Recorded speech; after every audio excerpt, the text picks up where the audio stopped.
By the way, one of our finest actors, Gene Hackman, passed away at 95 years old today in Santa Fe, New Mexico. Just a tip. He's obviously Hoosiers is arguably the greatest sports movie of all time. If you want to watch an old school movie, go to 1974's The Conversation. Now, that's the year Chinatown came out and Godfather 2. So The Conversation was totally overlooked. It's a sneaky, great top 25, top 30 film all time. I'll just throw it out there. Listen, I value some things you say, and I'll go check out The Conversation. Okay, now again, I take it back. Top 100 movie of all time. Top 30 is $2,000. Top 30 is way too grand. Yeah, that's way too much because you gotta figure out. There's about 6 Kevin Costner and Tom Cruise Top 30 movies overlooked. in there. Top 15 overlooked. Okay, there you go. Top 15 overlooked. Number 1 overlooked all time. That's the voice of Will Blackmon, radio audience. The number 1 overlooked movie of all time, Dead Calm, with Billy Zane and Nicole Kidman. Have you ever seen Dead Calm? No. Oh, it is. Anybody here in the set seen Dead Calm? Oh, you guys gotta be kidding on the me. Set. Oh, Crickets. my God. It's one of, you've seen it. Oh, okay. One guy got his act together. Okay.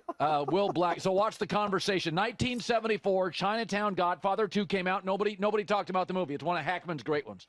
Okay, 12 years in the NFL. He's going to be on Speak later today, my buddy Will Blackmon.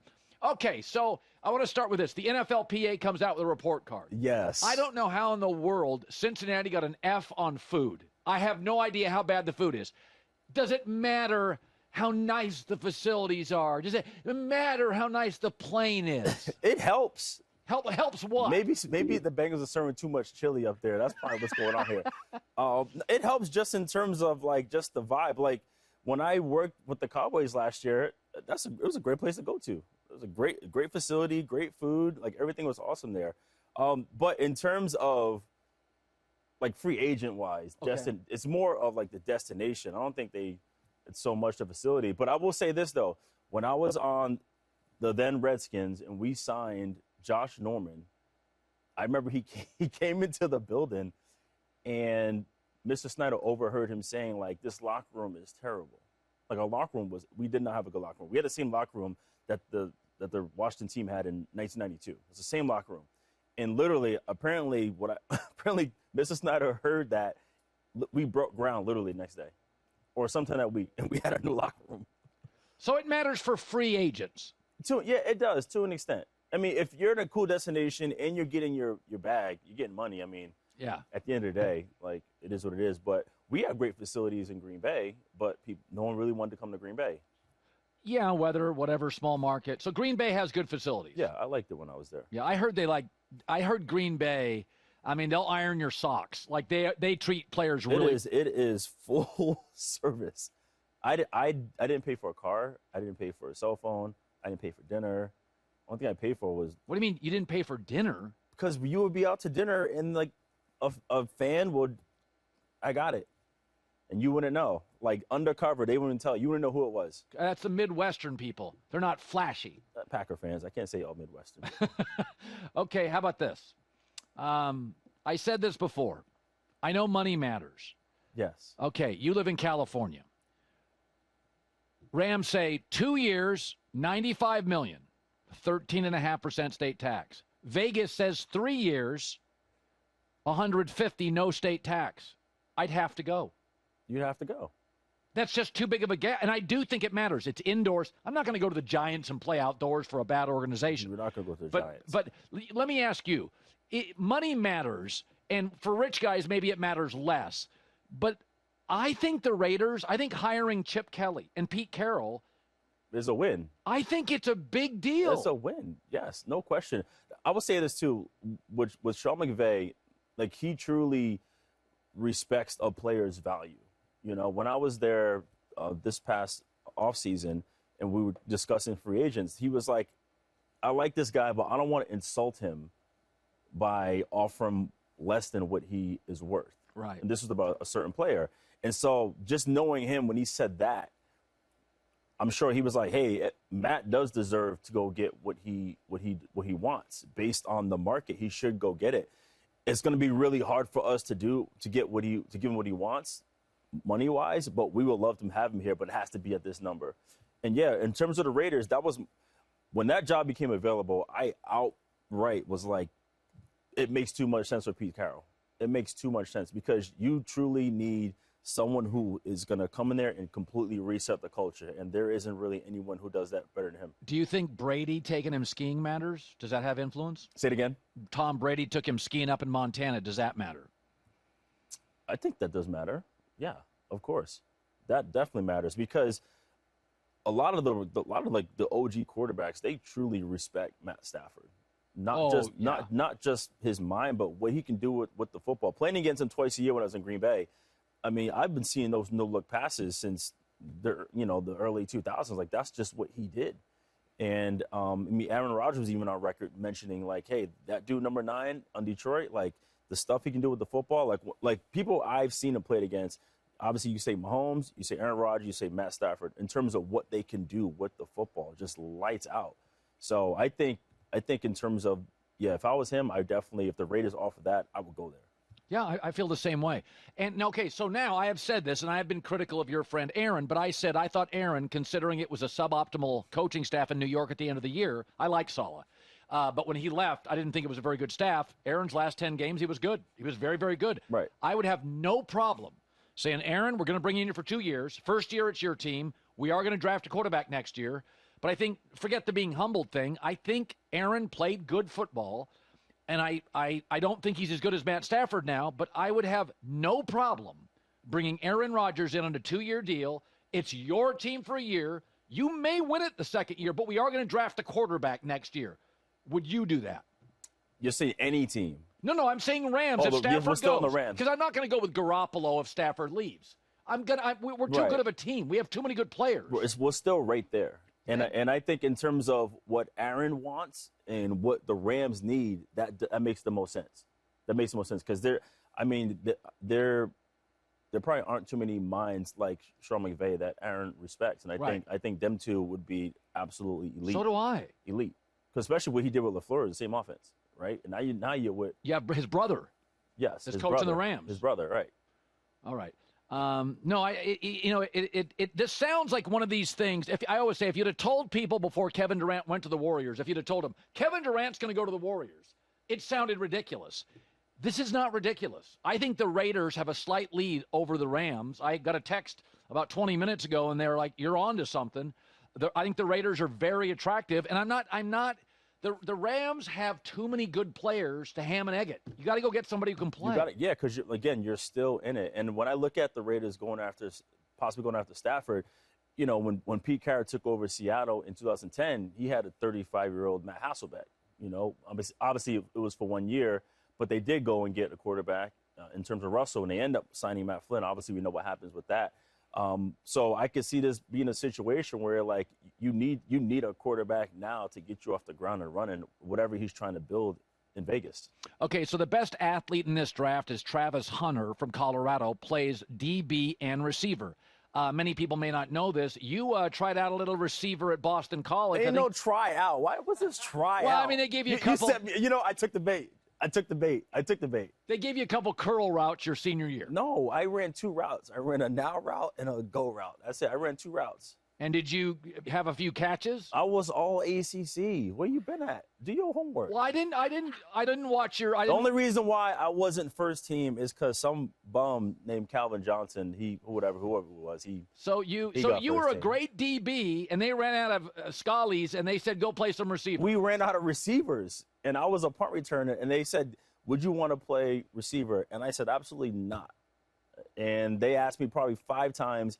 And then finally, I was like, you know what? Because I just saw the reports that I was one of the top DBs going into my senior year. So I was like, I'm not going to mess with that. And so I finally gave in. I was like, you know what? I knew I was going to get drafted eventually.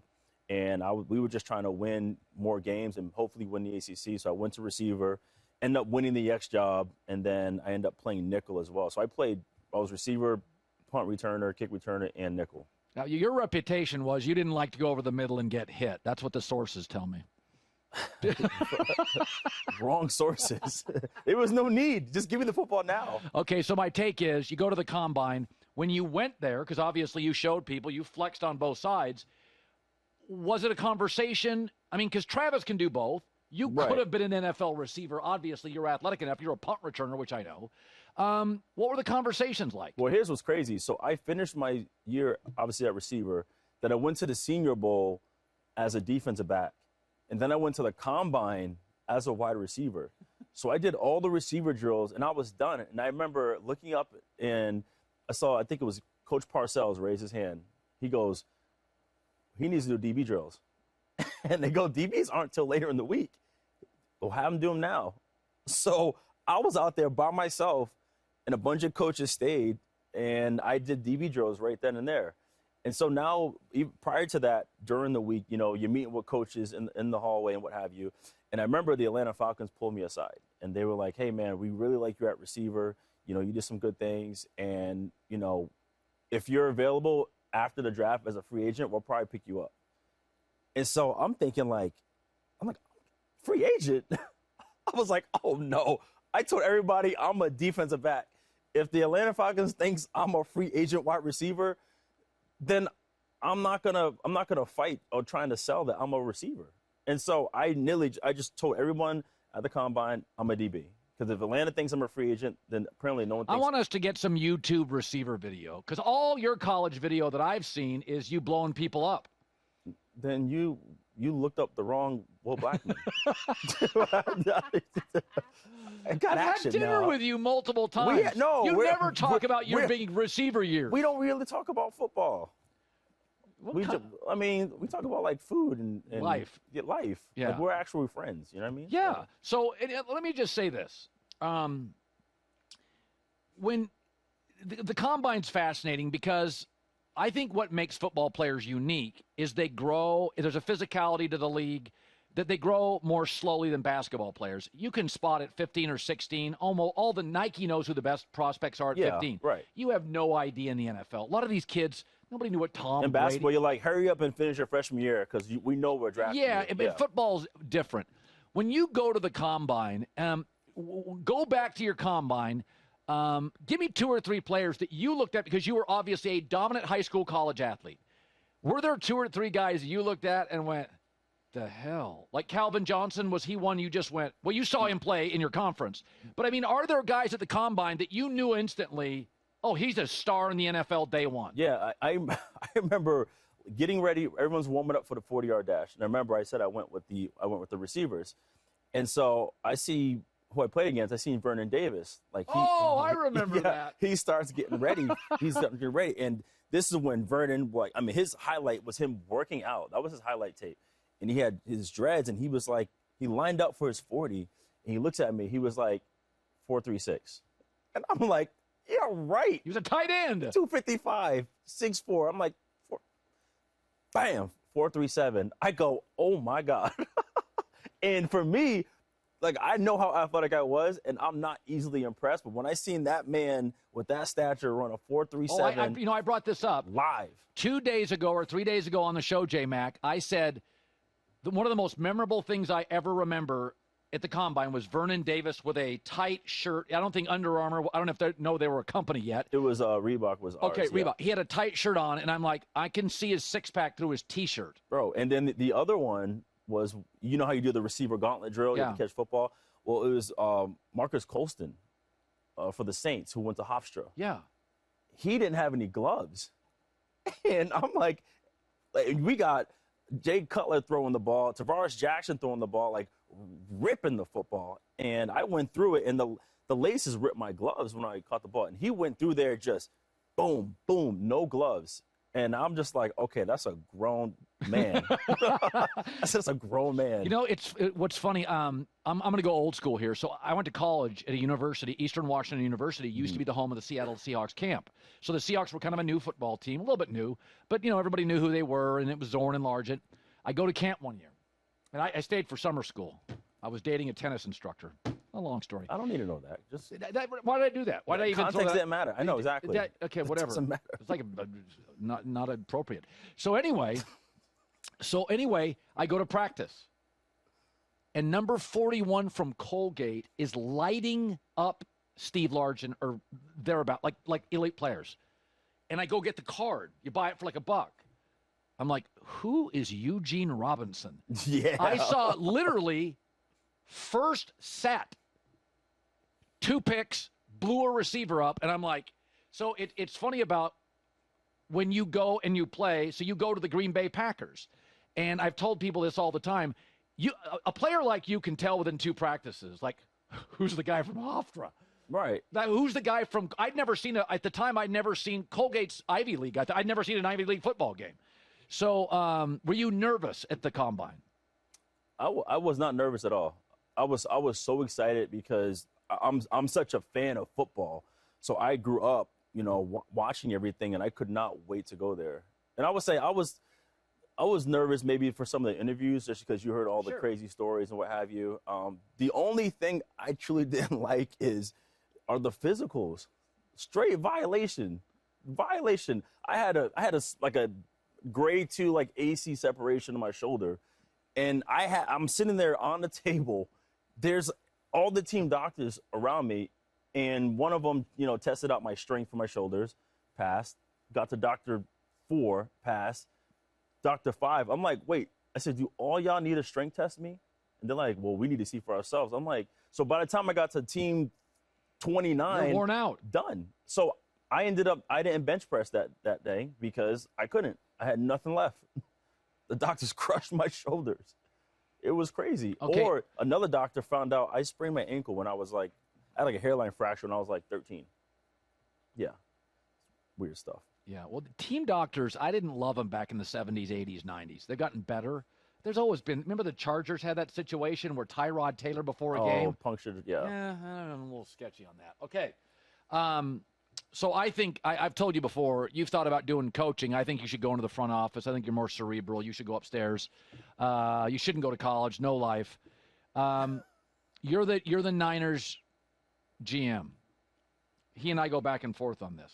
Last year, Christian McCaffrey's not available. Trent Williams banged up. Purdy throws 12 picks, many ugly, passer ratings in the 90s. I'm not paying him 50 large. I'm not doing it. I like him. What does he deserve? Well, what he's earned, in my opinion, is 50. closer to Daniel Jones. He earned 50. Oh, come on. He earned 50. 12 picks last year.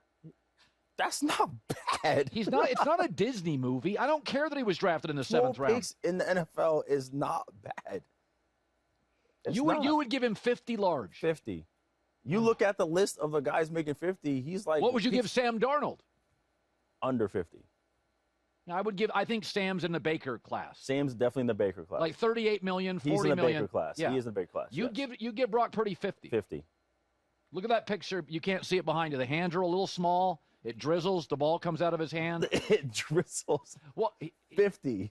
Oh, God, that's a lot of money. It is a lot of money, but then he should have played horrible the past years he's been there. Okay, I'm just throwing it out there. I feel you. Okay. Now you work for the Cowboys. I did. It was some front office stuff, right? Yes. I did both. What do you make of that operation right now? I want honesty. Come on. I think Will Clay is outstanding. I think he is an outstanding evaluator, and I think he does a great job. Now, the only thing is he has to vet it through, Mr. Jerry Jones. That's who has final say.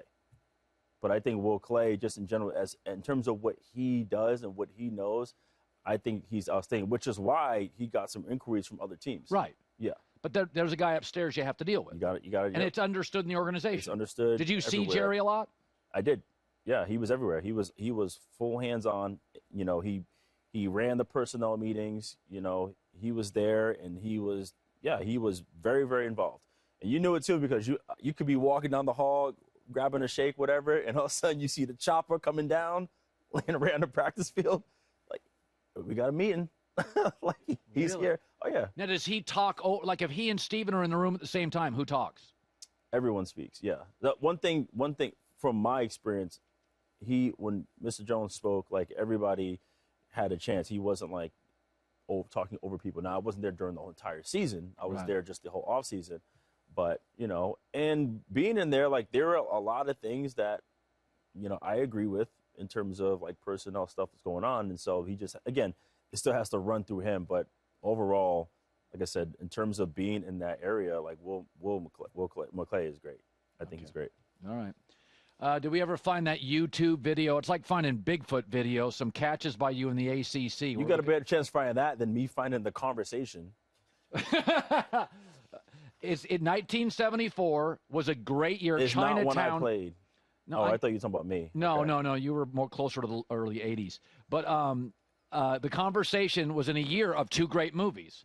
Godfather 2. Godfather 3, I think, stinks, but Godfather 2 is pretty good. And Chinatown with Jack Nicholson. And so the conversation was overlooked. Should I start conversation around 6 p.m.? I would say this. The most underrated movie of my lifetime is Dead Calm. I'll tell you this. 40-Year-Old Virgin is the most underrated comedy of my life. That's the only comedy I've ever watched that gets better. Generally, comedies have a great opening 12 minutes, and then then it sizzles. 40-Year-Old Virgin's last 30 minutes are as funny and better than the first hour. That's an underrated movie. And the conversation's top 15 underrated movies of all time. Well, what's so funny? What are you laughing at? I'm laughing at Jason. Give me a movie you think doesn't get the resonance. I'm not. You know what's tough? I'm not like just say Mission Impossible. That's I'm all just you not need. I'm not a crazy movie guy. Okay. To have these arguments. Okay, all right. I like what I like, and I'm not a crazy. I'm like a. I don't know. You're a wine sommelier. I would say like Hoosiers isn't the best sports movie. It's Rocky. Rocky probably is the best sports movie. Yeah. Yeah. Hoosiers second, and that one with what was the Miracle on Ice?